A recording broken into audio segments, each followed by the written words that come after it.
mwana moto te po akosa ngai abongwani pe te po awangata nzambe ya le Nazarien, le Nazarien, le Nazarien. David Nazamba ayebana kitoko koma mukondima atako babakolaki mafuta na mosakolima lelo yayo bolingo ebateli le Nazarien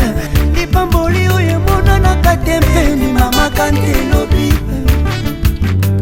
kolapie mapapu masopi mafuta tokokisi ena elongo na nzambe oyo babenga na makomi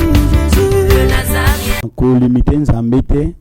na ba prophétie pe message onga na jango na mboka élection kosalema sikote na lobelaka pe makambo mboka te, mais cette fois-ci je vais parler parce que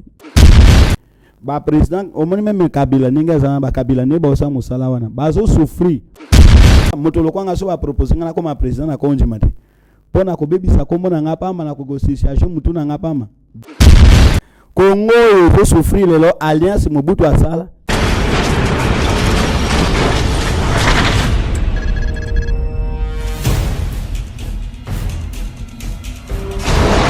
Pour vos annonces, vos prédications, vos clips, vos vidéos et autres, il y a qu'une seule adresse. N'hésitez pas à taper www.lesnazarins.com. En ces jours, nous sommes en pleine promotion. Extra matraquage. Olingi promotion ya produit na yo eba na monde entier. Olingi actualité, Olingi visibilité. Contactez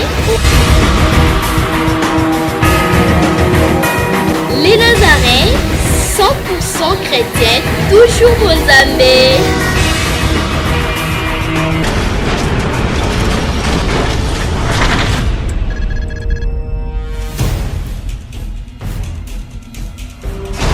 Parce qu'on est ensemble, il n'y a pas de souci, et que Jésus est vivant, il est le même hier, aujourd'hui, éternellement. Il a dit par sa parole que il nous aime, de l'amour vrai. Et aussi, il nous a donné l'amour. Par cet amour, la princesse de l'Éternel, le servant de Dieu, la Certifanie Mokwa, je tiens à saluer et je dis shalom à tous ceux-là qui nous suivent en ce moment sur le www.lesnazarientv.com. C'est un site qui édifie pas mal de chrétiens qui sont partout dans le monde entier. Aussi, j'aimerais annoncer que nous sommes bel et bien dans une émission que vous aimez beaucoup, Table Sainte, une émission pour les hommes de Dieu autour de sujets c'est important aussi, très capital, mais j'aimerais rentrer à la régie, prendre un élément, si possible, et on se retrouve tout juste après pour vous présenter mon invité spécial, aussi dire des big salutations à mon invité spécial du jour, parce que l'émission d'aujourd'hui est très spéciale.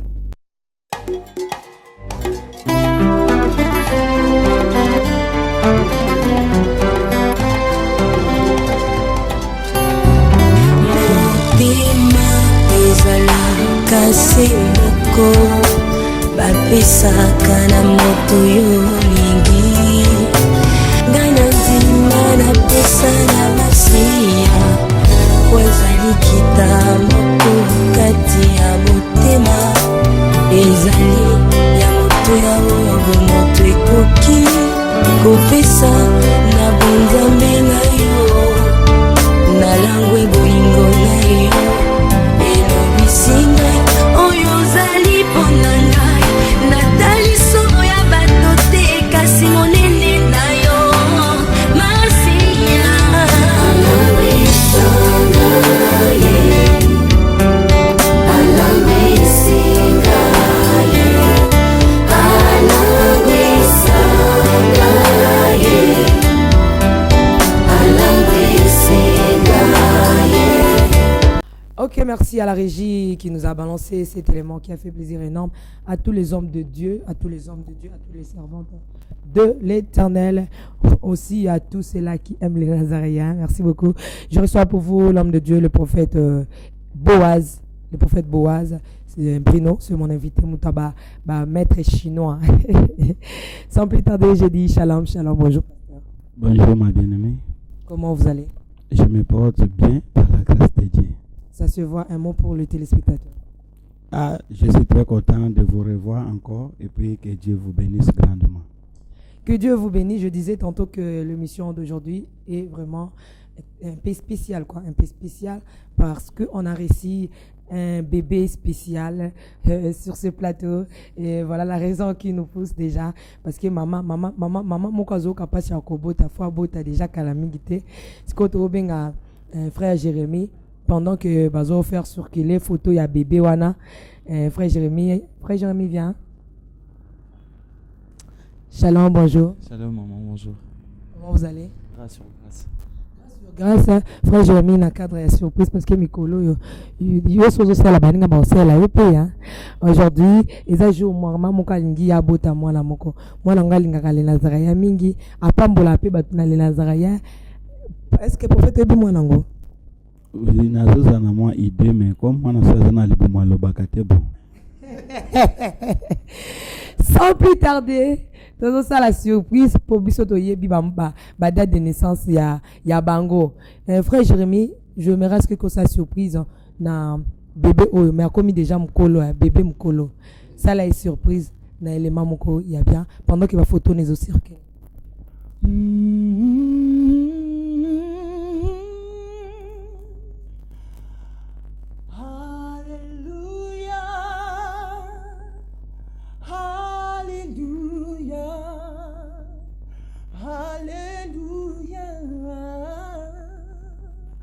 Alléluia,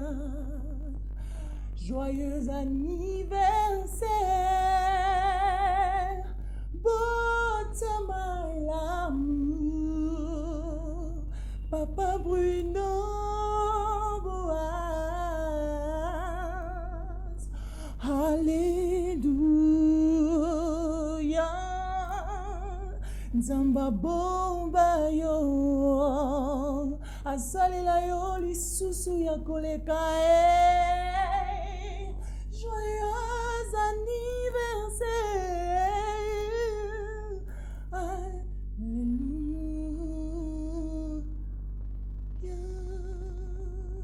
Merci beaucoup. Comme d'hab, acclamons les Seigneurs. Obi toi ne sengo parce que na les Nazaraya bambotama badbobi na psimikolo bambotama. Qu'est-ce que tu peux dire à l'homme de Dieu? Le prophète Bruno, c'était lui le bébé hein. Papa, vous êtes notre bénédiction. Zali pamboli na biso na moboko ya les Nazariens ici quand Nzamba zo tonge la révélation les Nazariens azani ici kamo atikela kio. Nzamba pambola mokolo lelo ambotama na.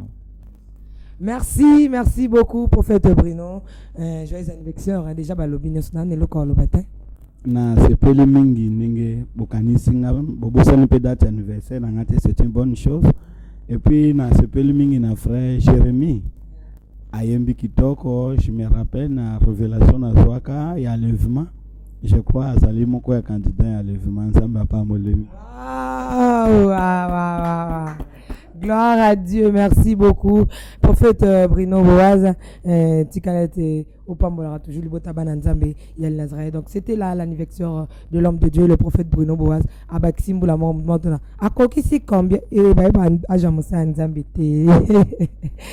bah, que Nzama Bakselien, Mboula Moko, na Mibo Ezaki Aye. Prophète Bruno, est-ce que tout le bac, perception non? Étant que prophète lisonini olamukeli nango lelo pona mboka na yo parce que bible c'est surtout sambela pona ekolo na biso Pona mboka soki tolobi kaka pona lelo ça sera trop difficile mais na Israël ba prophète babana opesa bilan ou encore vision annuelle et puis c'est très important au moni depuis to continent en 2017 na lekaina na plateau te timing ezaki a prière ba retraite. Mais les longs samba sungi pour les canaux plateau et puis tous les qui juste un moment opportun il y a l'idée à politique il y a RDC oh Félix Etienne Tshisekedi pardon Félix était parce que Félix excusez l'homme de Dieu. Oh oui ce n'est pas Félix mais c'est Etienne Tshisekedi ou Amolumba et à Koufaki Lobby selon nouvelle n'ingé toujours rassuré parce que tout le monde est en siège qu'on a matangé tout salima. Alors, il faut tout le belambo kapé makambo wana yon solelo.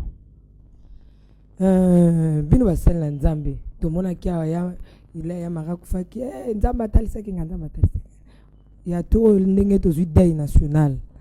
Nzamba talisa minote hein. soki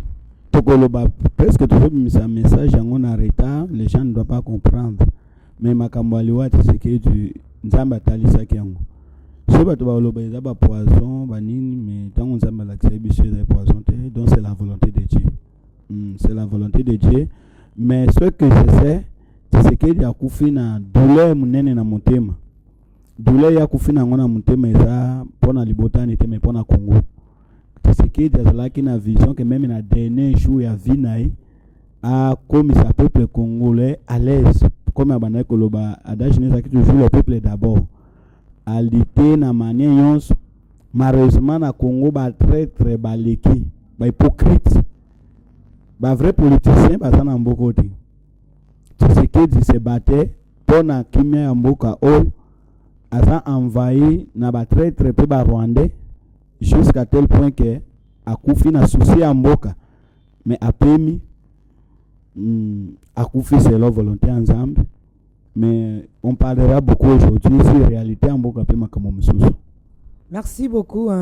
Avant tout le kanamaka msusu mosakoli na tuna yo na liso ya mosakoli. Comment balanisisi yango kaka dimanche oyoyo ezaki dimanche peuple congolais leli kichasi zaki kimia bato bakoti na bandako on dirait to kufeli. Après 2 jours toki susu 2 ou 3 jours kimia sangwa mawe komi na lisa mosakoli na mboka annonce ya ba échoué ba joueur ba échoué to yesu to pe mate sangwa mawa. Oh tozaki su samedi tokenda kotika ba yango mboko kama matanga na matokolela na olela toko se platam côté samedi tokenda kotika Pierre Tombala Sœur Marie Misam dimanche soki peni pourquoi kolela na mboka ngo dimanche toke kuna na RDC échec mardi awa yango suki makambo yeli biso mboko toko se platé soki tokokende me musika na makambo ya kotika Pierre ya Marie Misam te. Dialogue ndenge bandi pona transition to ya ko succéder Kabila. Je ne crois pas que Kabila a pouvoir n'essayer. Pourquoi? Parce que moto asala ka intérim na place ni mokote. Alors donc bazolo ba dialogue pona ko succéder Kabila, mais c'est Kabila qui gouverne toujours. Kaka na moment ya dialogue ba grand politicien ba kufimisa to. Moko akufaki na tango ya dialogue zo salima na Kanchata. Ya mibali akufaki oyo ya zamu konza nini ya television wana ya nini Mirador TV akufaki ya titipe akufi. En plus RDC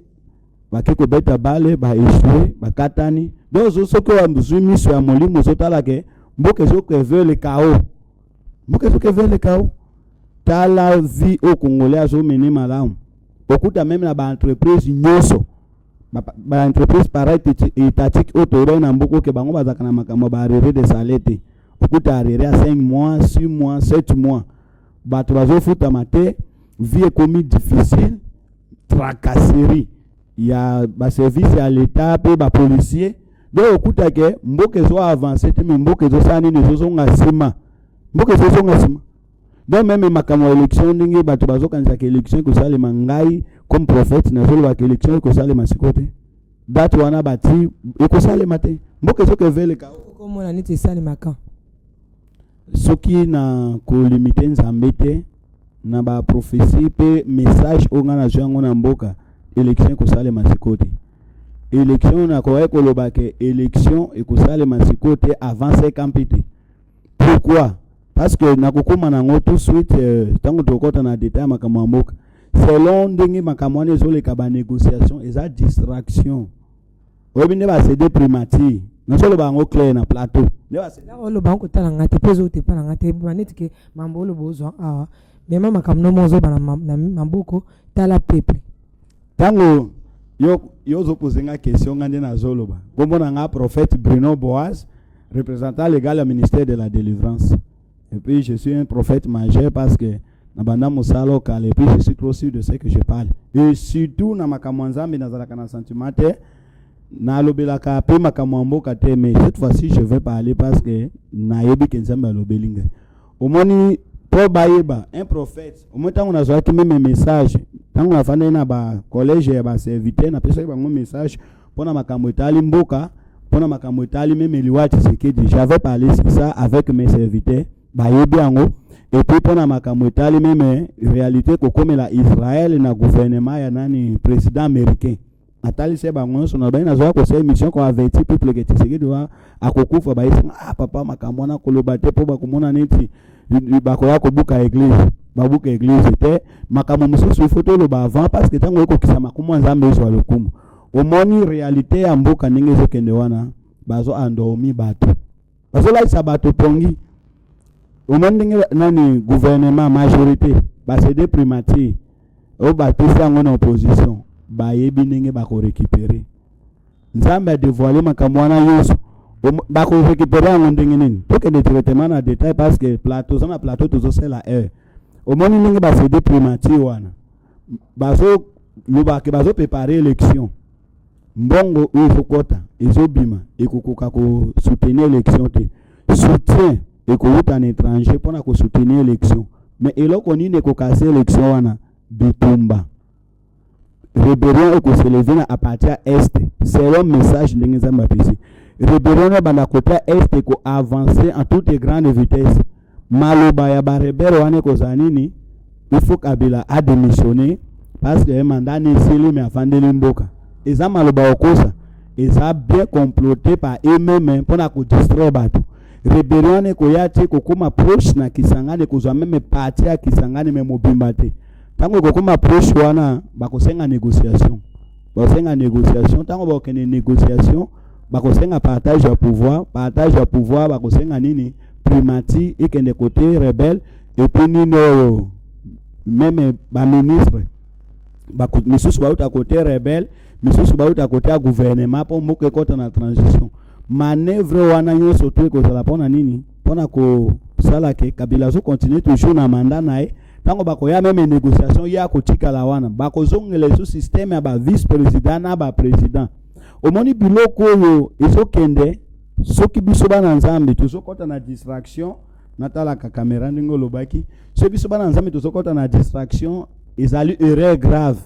biloko ezoleka baréalité ezoleka na mboka biso bakongolais toboyi te toprie mpona mboka mais il faut comprendre que eza basigne ya temps de la fin soki ose donne mingi na makambo etali makambo ya mboka okota na distraction kondima no ekoya yesu akuta okati ya distraction biso to comprendre que makambo ezoleka ezokota na temps de la fin yango na meme makambo ngai ndenge naza awa namba na ekoyoka no na este des autres bitumba bazoboma bato na bini comme un vrai congolais pour mosali ya nzambe nazoprie mpona mboka na décida kifuna kite sur le terrain na bondela pe sur le terrain nayeba parce que biso basali ya nzambe tozoka basoda ya nzambe il faut kokita place front ezali oyeba nakitaki sur le terrain nzambe asungi na yoki pe na moni na miso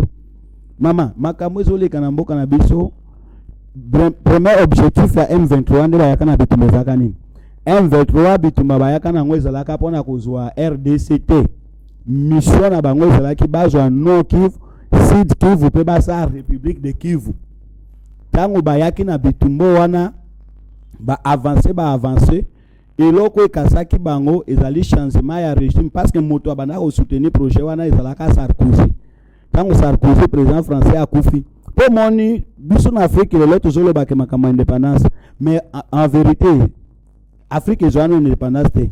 eza na baprésident oyo batravaille na Afrique na vision na bango moko baleka déjà ezalaka Mobutu ezalaka nani Omar Bongo ya nini oyo ya Gabon et puis nani oyo akufi nani oyo Kadhafi ndi baba no travail le seul président oti lelo mindele bazokoka commander te c'est Mugabe ba président omoni même Kabila ninga zana ba Kabila ne ba osa musala wana bazo souffrir pourquoi imposition sur uta ke pa ba mindele si recherche ya mboka ninga bazo exploiter bango pourcentage ya mundele le kaka ya biso soko boy ko signer contrat wana batio pembeni alors babiloko wana nyonso to komona moto bapesi charge ya mboka moto lokwanga so ba proposer ngana koma président na konje mati pona ko bebisa komona ngapama na kogosi charge mutu na ngapama be na rôle o ngana zanango ministre ya royaume céleste na l'équipe président na Valais na président parlement céleste oui na kutena président parlement céleste et heureusement na za sénateur donc c'est une bonne chose et puis donc chambre à l'école toujours Alors na makambo wana ozomona mama Tiffany et puis ba auditer à les Nazaréens mboka bazo memango na kao rébellion oyo bandaka ko détruire mboko eza rébellion ya Laurent Kunda tango yakana rébellion na eti ba eko kata bango tango bakati bango bakena négociation na c'était clair basengi ba occuper ba poste bango ba visa mingi armée na armée na kena Sud Kivu na kena Nord Kivu na kamoka parce que ba Rwanda wana ba armée na suna armée na biso ba Rwanda ba zebele OK so ke moni Rwandais lokola poste moko de la kababenga ops na armée na biso de la deuxième position parce que dans chaque régiment commandant régiment azali pe ops azali quoi deuxième personnalité après commandant régiment ops ne ba za ba charger opération na ba pesa ngona parti à rébellion ya Laurent Kunda poste wana tikala bango soki okei na Nord Kivu na tous les régiments na Sud Kivu okuta na poste wana tu ezaka ba Rwandais nga Congolais na bunga Rwandais okomona zolo mnoko na mino na lingala na Swahili na oyebike wa za Rwandais exemple typique tango na zalaki na Sud Kivu récemment waona kenda kipe na kenda Rwanda kota match nani obse oya nini ya nini régiment 108e régiment ya Sud Kivu nini bazana mboka mokonzi mbira tukati sana nzela moko toke ota match akati si akomi kuna bazosola na banani oyo basoda Rwanda wana tozalaka na se moko Congolais tokenda naye ayoka peki ya Rwanda abando expliquer alobi papa oyokelo ko bazolo banabite alobi moni tanga soli na bango baleki bazolo banini balobi RDC upenza ezati na te moto azaki aseja kuna komi colonel bazo regretter soda na bango ayepa na biso komi colonel azo commandé alors komona biloko wana mission na bango vision na bango ezalaka nini Sud Kivu na Nord Kivu surtout Nord Kivu baye babongo kubotola ngo moni yango wana moni na Nord Kivu to ya mortalité ya kufa e ba Congolais akebele bazoboma ba Congolais bango basawana bazobota bazoboma ba Congolais bazo remplacer to ba s'imposer baye babongo ko sala République de Kivu oyo kozwa Nord Kivu na Sud Kivu po bazwa mboko wana et travailler tout wana eza influence ya Rwanda likolo ya RDC alors élection ezo kende wana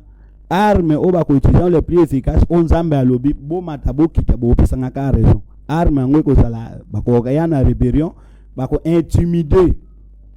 mama Tiffany moto akosote tozana basoda makasi so bitumbe bunda makaisa la bitumba ya solo ke za politicité basoda na biso bako ko reculer mais bitumbe za ka politiser ata bosi armée américaine akokanye ko gagner te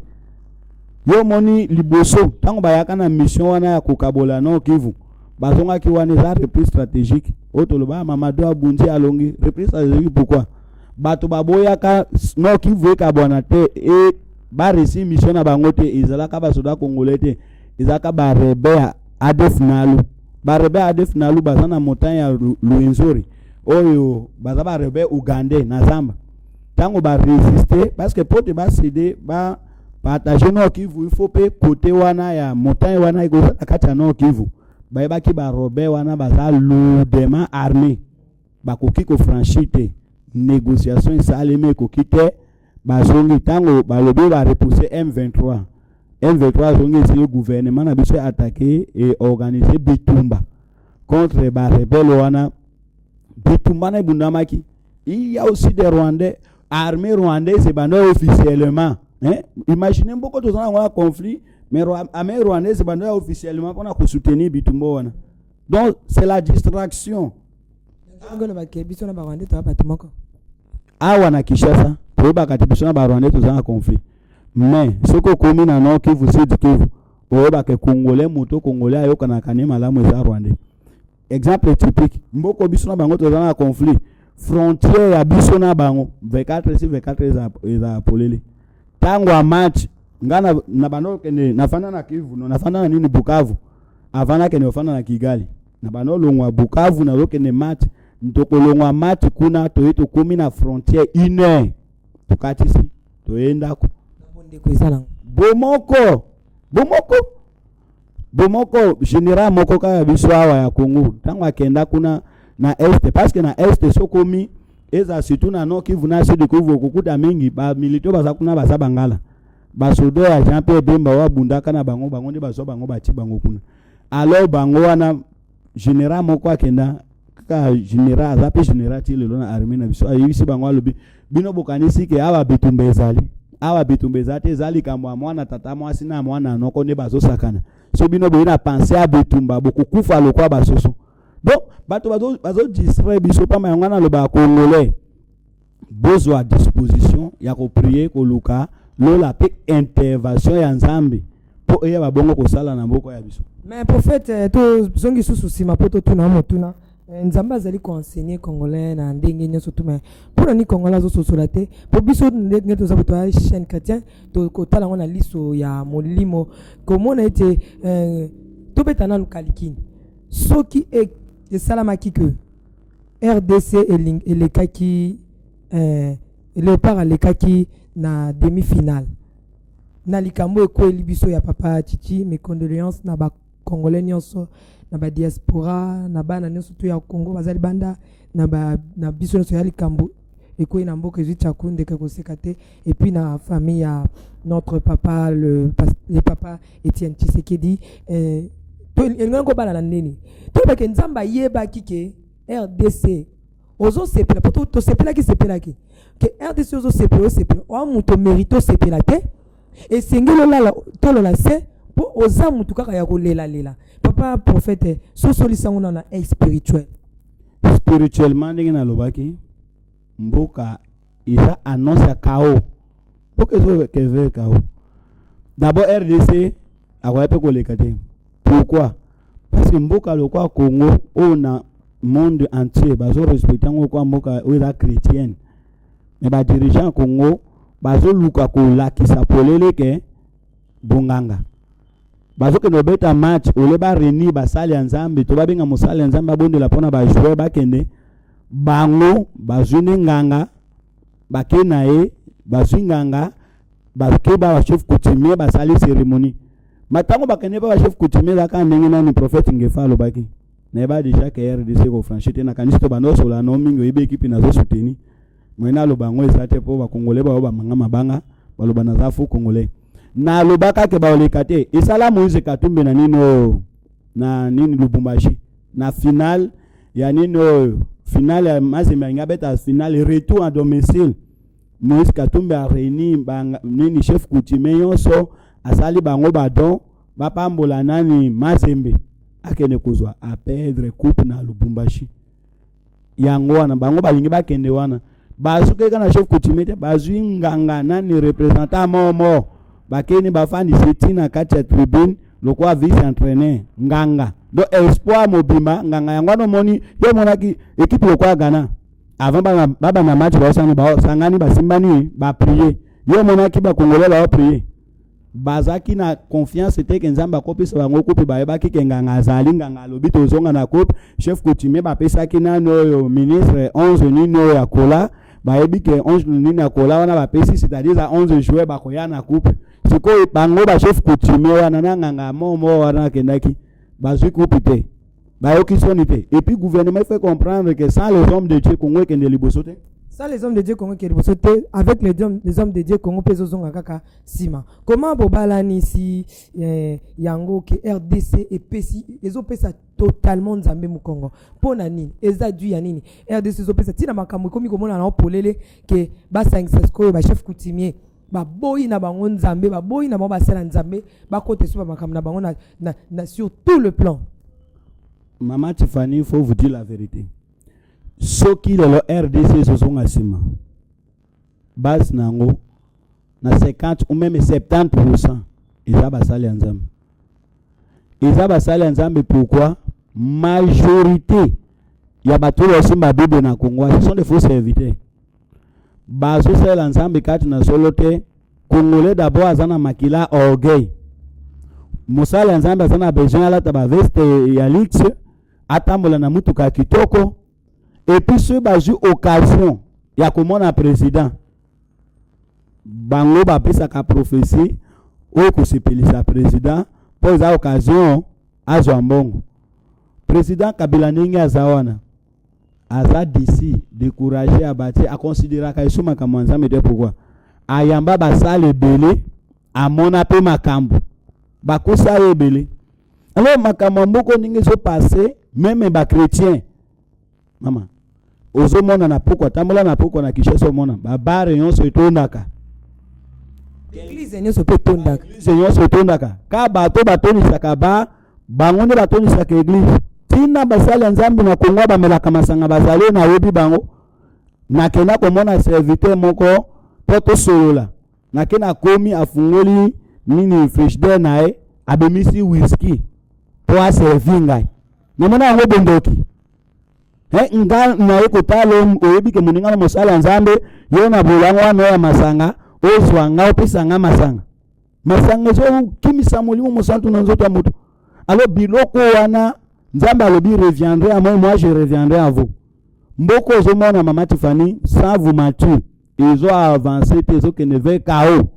Le peuple congolais boy kondima ngo bino basala nzambe boy ndima ngo tikana tuno motuna ya solo pendo ozomona te ke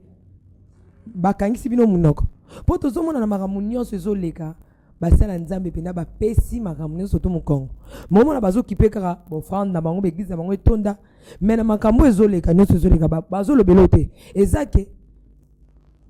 s'en foutre nango to s'en fouter nango ezake soit bakangisi bango munoko bapesi bango quelque chose bakanga munoko to pendenge nini expliquer ngo pasteur prophète Bruno basala nzambe oya solo bakanyi munoko te bazolo omondo kwa ngana ina plateau na lobby nani ngefa alikaka wa soloba et les autres. Les problèmes à Congo est nini gouvernement congolaise ils ont respecté basala nzambe lisusu te et puis un jour na fanda kina nani comme ça moko pembe na commissariat moko tuzobeta masolo ce petit bayeli dossier ya pasteur tant quoi oki agent na ya autotel kama tant quoi oki pasteur be pasteur wana kope ala atelemi akoti po yo moko azwa dossier na tuni obenga okope ala ndene abiso ke okangi pasteur atopesi amande ya $5,000 bandimine ba osa tu ba pesa po ba olinga papa na bangwala na boloko te. Alors tant que le peuple ni gouvernement parce que si est comme ça fait cela azo torturer musala nzambe gouvernement ko sala benito zamuti baso respecter basala nzambe te bafinga kabiso baso chola biso même ce que ça l'émission le kwane to sabo ozolo be la vérité makamamboka balukio parfois bakangio babetio fimbo tope baboma biso motolo kwa ngai je suis plus j'entends l'enlèvement main ouverte na ebi ke yesu ayelo lopana ke yo bomanga na obanga so bomi motolo kwa ngo pesinga repona ke opema ko boma kufa epa musala nzambe za repo poso na tikala mikono so fait au nom de Jésus papa obominga opesinga repona zeli enlèvement mais nous allons dire la vérité. Le problème est que Congo ils ont manipulé na satana basala nzambe ba service satana facilité bango tâche pour bakoma célèbre. Dans le balelo peuple congolais to komiko kita déjà question nanga sou kezali prophète de notre talent no caméra s'il vous plaît. Dans le banini peuple congolais aza moumbu to peuple congolais to peuple ya nzambe ozali congolais ba komi na bango actuellement moumbu ya basali na nzambe na ndenge tobi ke toza ba umbu na éviter ce que ça rende bon question ça que peuple ya nzambe oza peuple congolais ba komi ba umbu ya bino ba pasteur ya ba faux pasteur ya ko kende ko salela pasteur ne sika ya ko salela nzambe ya ko kende ko enrichir ba pasteur ne sika ba enrichir royaume to eza bongo te to eza ke peuple congolais a komi mo umbu na mboka na emoko. Omoni réalité ya Congo ezani ni la princesse de l'Ozobenda peuple koto banyokola bino na église aya na église banyokoli atika la na église te banyokoli. Problème ya Congo pe ya peuple congolais ezani la princesse de l'Éternel eza mawa ngaso na fandi na kanisa makambo ya Congo eza mawa no lingine omona lingeso ke voyage étranger te na bina fanda se kukufa to kufina bande kuna biso Congolais aza maltraité partout. Gouvernement isonyokola banganga bazonyokola basali nzambe pe bazonyokola. Problème ya Congo mso ezake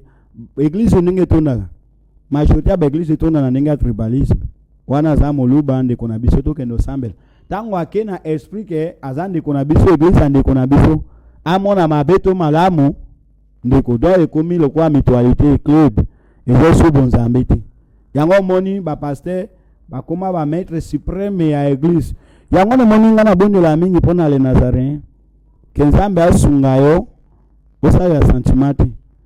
bapaster oyo bazoya heureusement osalaka te mpo na mbongo osalaka mpo na royaume nzambe apambola paster azoya omoni aotambola malamu te il faut koefase na sud d'Olance ebele ya bato mosusu babenga nga na poto bameli bacitron bamai bazwi guérison te ce sont des aventuriers babiloko wana émission nsima ifo tolobela yango awa bato kotia molongo soki tokotikala deservite tosalaka émission pour que le peuple soit béni c'est une bonne chose. Lancer pe lisolo wana eza na mosala nzambe moko awawa na le Nazaréen azomelisa bato ba citron na ba mai déjà na maître ye déjà na porte na baki na kotikala na bango ata mibale azome soko moni ka melisa ki au citron mai signe na pesi nazwi déjà appel wana azomelisa citron mai et puis asengi mbongo mama ke no chambongo zoka déjà mai na citron tsaka papa malade nona sidère aussi là ni non za nango passe aussi là na lobi bien za na le Nazaréen to lobaki tozo banda awa aza na le Nazaréen azomelisa batu citron na mai akotindo kende na western eza makambo ya lokuta eza makambo ya lokuta azosala ngo batu nyonso batu bele babenga na bapel technique akasala kino asala ngo na batu nyonso tu wana ezali ba tokobenga ni prophète Bruno eza escroquerie escroquerie aga escroquer bato na kanisa ki oyebaki te oyebaki mi babengi biso parce que biso tolinga osala na sagesse na lobi bien na préciser mpo na émission ekoya naza mpe na lolenge tozolandela ye tokotia soki kosenga ya même na plateau tobandela tolobeleki atika bana na nzambe kima bozomela bacitron na bamai mais avant tinda yo kende na mai azo biso kende na otya mbongo na western kende na otielanga mbongo parce que nga asala service na mbongo naza na bamessage oyo bato batindeli nga mpo na ye tokeba nalobaka te na lobi tozaka nayo parfois bato apoto babengaka na nzela les Nazaréens j'ai prié déjà avec personne plus ou moins 14 baso bazana bazoisemi mibale basali avortement les autres tile losemi na bango ezokende na melisa bango nini biloko misusu bato bazomema yango bible elobi tozwi don pamba topesa yango pamba pourquoi biso toimposaka offrande te yo nayebi te mama Tiffany makambo wana ezopesanga kanda tokosalela yango émission ifo nalobela yango bible elobi bozwi don na pamba bopesa yango pamba moto abiki nano te oyebisa asala action de grâce avant yo prier bayebi te nayebi te soki problème ya bagage intellectuel action de grâce basalaka makambo wana nyonso ezopesa kanda bato wana nde bazoboma Kongo biso tolobaka moto azoboma Kongo eza kabila Kongo eza ebomami na 75% na basali ya nzambe basali ya nzambe bapesi nzambe mokongo bazote évangile te bazoluka recherche na bango ebengi kanda nzambe pourquoi parce que bible lobi péché contre le Saint-Esprit est impardonnable péché contre le Saint-Esprit ezani tango ngana lobi soki nzambe alobeli ngai nzambe alobi te po moto aprofetizaka se molimo mosantu c'est-à-dire na koseli molimo mosantu likambo sala bokobika osali obiki te nzambe wana alobaki achange est-ce que nzambe achange biloko wana sozobenda kanda nzambe apesi Kongo mokongo deuxièmement alliance Mobutu asalaka jusqu'aujourd'hui est-ce que barompre yango alliance nini so prophète olingo lobesi makambo nini émission comme na suka émission comme na suka ya manga na émission nsima bongo na koloba parce que so na lobi siko na loba prêcher Congo veut souffrir lelo alliance Mobutu asala merci to ceux qui ont alliance Mobutu asala na émission nsima au prophète royal so alliance nini Mobutu asala comprendre ni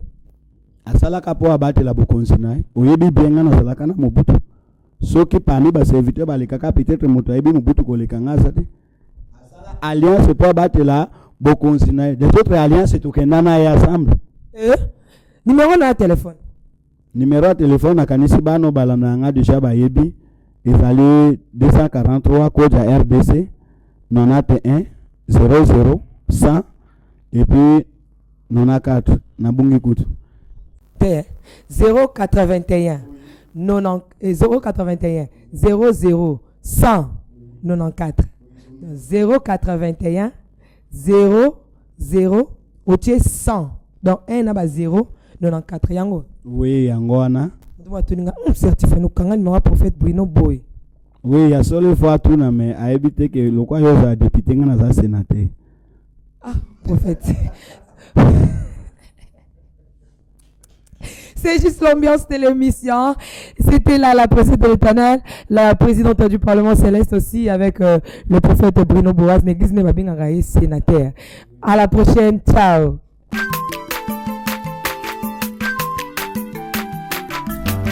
aza mwana moto te po akosa ngai abongwani pe te po awangana nzambe ya le nazarien